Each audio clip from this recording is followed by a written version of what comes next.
আজকে আমি বাসার সবার জন্য দ্বিতীয়বারের মতো বিফ কাচ্চি রান্না করব। আসসালামু আলাইকুম, সবাই কেমন আছেন? আশা করছি সবাই অনেক বেশি ভালো আছেন। অনেকদিন থেকেই আমার নিজের হাতে বাসমতি কাচ্চি রান্না করে আমার আব্বু আম্মু আমার বোনকে খাওয়াইতে চেয়েছিলাম, কিন্তু বিভিন্ন ব্যস্ততার কারণে কুরবানি ঈদের পর থেকে আব্বু আম্মুর বাসায় আসাই হয় নাই ঘুরতে। তো অনেকদিন পরে হুট করেই গতকাল রাতে আমি আমার আম্মুর বাসায় চলে এসেছি একটা কাজের জন্য। তো আমি ঘুম থেকে সকালে উঠার পরে আমার আম্মুকে বলে দিয়েছি যে আজকে দুপুরে তোমার কিছুই রান্না করা লাগবে না, আজকে দুপুরে আমি বাসার সবাইকে নিজের হাতে বাসমতি কাচ্চি রান্না করে খাওয়াবো। তো যেই কথা সেই কাজ, আমি সকালে ঘুম থেকে উঠে নাস্তা করার পর এখানে রান্নার কাজে লেগে পড়েছি। তো আমি প্রথমেই গরুর মাংসগুলো ভালো করে পরিষ্কার করে ধুয়ে এখানে টক দই, বাটা মশলা, সয়া সস, রাঁধুনি কাচ্চির মশলা, বাদাম বাটা দিয়ে মাংসের সঙ্গে মশলাগুলো খুব ভালোভাবে মেখে আমি প্রায় 2 ঘন্টা ম্যারিনেট করে রেখে দিব।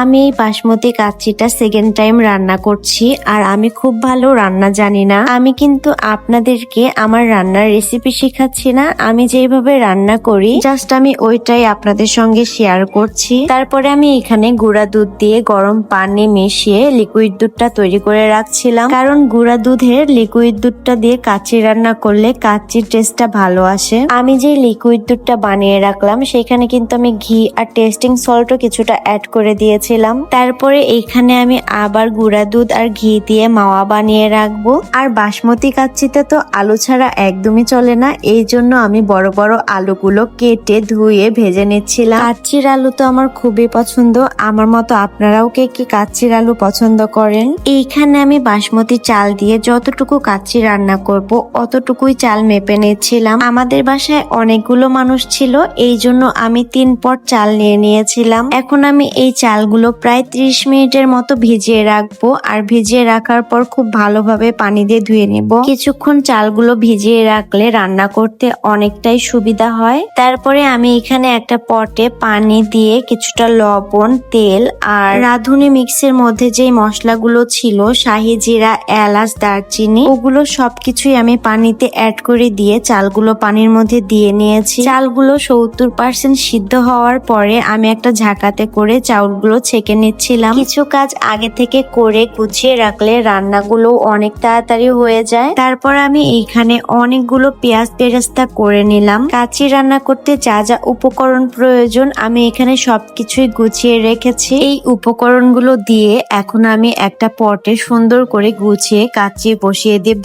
কাচ্চি বসানোর জন্য আমি এখানে বড় রাইস কুকারের পটটা নিয়ে নিয়েছিলাম। আমি যেহেতু কাচ্চির চাল প্রায় 3 পট এবং মাংস 1.5 কেজি পরিমাণ নিয়েছিলাম, এই জন্য আমি ওই পরিমাপ করে মশলাগুলো দিয়ে দিচ্ছিলাম যা যা উপকরণ লাগে। আপনারা যতটুকু চাল আর মাংস দিয়ে কাচ্চি রান্না করবেন ওইভাবে পরিমাপ করে মশলা ব্যবহার করবেন। রাইস পটে মাংসগুলো দেওয়ার পরে এইখানে আমি আলুগুলো দিয়ে দিয়েছিলাম, তারপরে বেরেস্তা, কিশমিশ, কাজু বাদাম, আলু বোখরা, মাওয়া সবকিছু মাংসের উপরে ভালোভাবে দিয়ে বাসমতি চালটা যে আমি 70% রান্না করে রেখেছি, এখন আমি এই মাংসের উপরে রান্না করা রাইসগুলো আমি খুব আলতো করে বিছিয়ে দিব। অ্যাড করা মাংসের উপরে আমি যা যা উপকরণ দিয়েছিলাম কিছু কিছু জিনিস আমি আবার রাইসের উপরেও দিয়ে দিব, যেমন মাওয়া, কিশমিশ, আলু বোখরা, বেরেস্তা আর ঘি তো অবশ্যই দিতে হবে, কারণ ঘি ছাড়া একদমই কাচ্চি রান্না করাই যাবে না। কাচ্চি রান্নার প্রত্যেকটা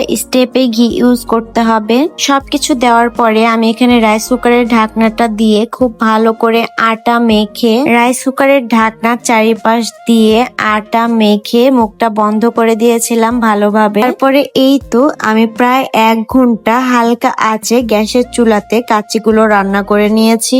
এই তো আলহামদুলিল্লাহ আমার কাচ্চি কি সুন্দর ঝরঝরে হয়েছে, আর মাংসগুলোও কিন্তু অনেক সফট হয়েছিল। আজকে আমি নিজের হাতে সেকেন্ড টাইম কাচ্চি রান্না করে বাসার সবাইকে খাওয়াইলাম, আর সবার অনেক বেশি পছন্দ হয়েছে আমার হাতের কাচ্চি। আজকের ভিডিওটি এখানে শেষ করছি, সবাই ভালো থাকবেন, আর আমার ফেসবুক, ইউটিউব, টিকটকে সবাই প্লিজ ফলো করে দিবেন। আল্লাহ হাফেজ।